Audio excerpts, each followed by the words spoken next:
నమస్కారం అందరికీ. ఇవాల్టి వీడియోలో మనం ఇవాళ జరగబోతున్నటువంటి చంద్రగ్రహణం గురించి మరియు గ్రహణం యొక్క సమయాలను గురించి కూడా తెలుసుకుందాం. అయితే ఈ వీడియోని స్కిప్ చేయకుండా చివరి వరకు చూసేయండి. గ్రహణం యొక్క కాలం, ఇది గ్రహణం యొక్క సమయాన్ని 3 గంటల 20 నిమిషముల నుండి 6 గంటల 42 నిమిషముల వరకు ఈ యొక్క గ్రహణ కాలం అనేది ఉంటుంది. ఈ యొక్క గ్రహణం, చంద్రగ్రహణము ఇండియాలో, భారతదేశంలో స్పష్టంగా కనిపిస్తుంది. మీరందరూ కూడాను ఈ యొక్క గ్రహణాన్ని వీక్షించవచ్చు. అయితే పర్టికులర్ రాశి వారికి మరియు నక్షత్రాల వారికి ఈ యొక్క గ్రహణ ప్రభావం అనేది ఎక్కువగా ఉంటుంది. ఆ యొక్క రాశి వారు, ఏ రాశుల వారికి ఈ యొక్క గ్రహణ ప్రభావం ఉంటుందంటే, చంద్రుడి యొక్క ప్రవేశం ఉన్నటువంటి పర్టికులర్ రాశి మరియు నక్షత్రాల వారు. చంద్రుని యొక్క ప్రవేశం మీరు తెలుసుకోండి, చంద్రుడి యొక్క ప్రవేశం మీ రాశిలో ఉందా లేదా అని. అది కూడాను నేను ఈ వీడియో చివరిలో నేను మీకు తెలియజేస్తాను, ఏ రాశిలో ఈ యొక్క చంద్రుడి యొక్క ప్రభావం అనేది ఉంటుందనేది.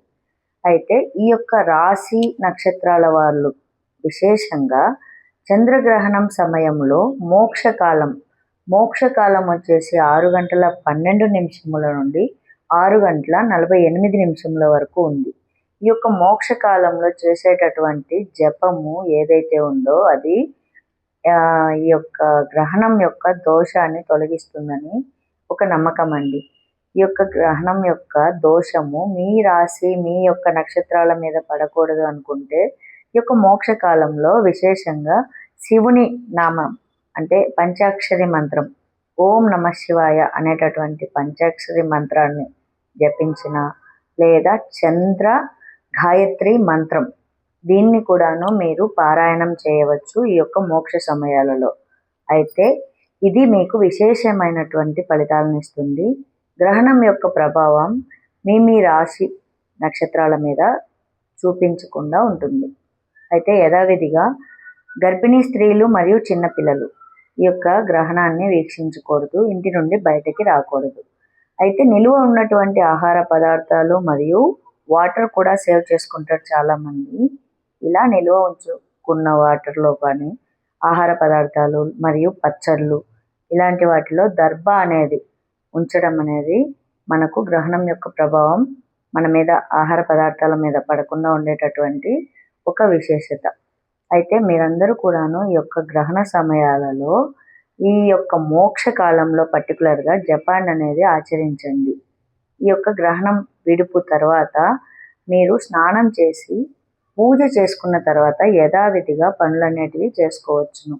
ఈ యొక్క గ్రహణ ప్రభావం ఉన్నటువంటి రాశి మరియు నక్షత్రాల వాళ్ళు మాత్రం ఈ యొక్క గ్రహణం విడిచిన వెంటనే స్నానం చేసి ఇండ్లు శుద్ధి చేసుకొని ఆహార పదార్థాలు సేవించుకోవచ్చు యథావిధిగా అందరిలాగానే. కానీ ఈ యొక్క రాశి మరియు నక్షత్రాల వారు విశేషంగా దానం అనేది చేయటం వలన, ఏదైనా ఫుడ్ కానివ్వండి లేదా బెడ్షీట్స్ సంథింగ్ ఏదైనా సరే దానం అనేది ఇవ్వడం వల్ల ఈ యొక్క గ్రహణ ప్రభావం ఏ పర్టికులర్ రాశి మీద అయితే ఉంటుందో ఆ యొక్క ప్రభావం అనేది దానం మూలంగా వీళ్ళకి తొలగిపోతుందని నమ్మకం. అయితే మీరందరూ కూడాను ఈ యొక్క రాశి మరియు నక్షత్రాలలో ఉన్న వాళ్ళైతే ఒకసారి చెక్ చేసుకోండి, మీ యొక్క రాశి మరియు నక్షత్రాలలో చంద్రుడి యొక్క ప్రవేశం ఉందా లేదా అని. తెలుసుకున్న తర్వాత మీరు కూడాను ఈ యొక్క మోక్షకాలం గుర్తుపెట్టుకోండి. 6 గంటల 12 నిమిషముల నుండి 6 గంటల 48 నిమిషములు ఈ యొక్క మోక్షకాలంలో చేసేటటువంటి జపం కూడాను మీకు విశేషమైనటువంటి ఫలితాలను అనేది ఇస్తుంది.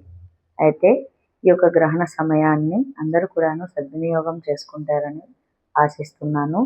మరియు ఈ వీడియో మీకు నచ్చినట్లయితే లైక్ చేయండి, షేర్ చేయండి, సబ్స్క్రైబ్ చేయడం మర్చిపోకండి. నమస్కారం. ఓం నమః శివాయ.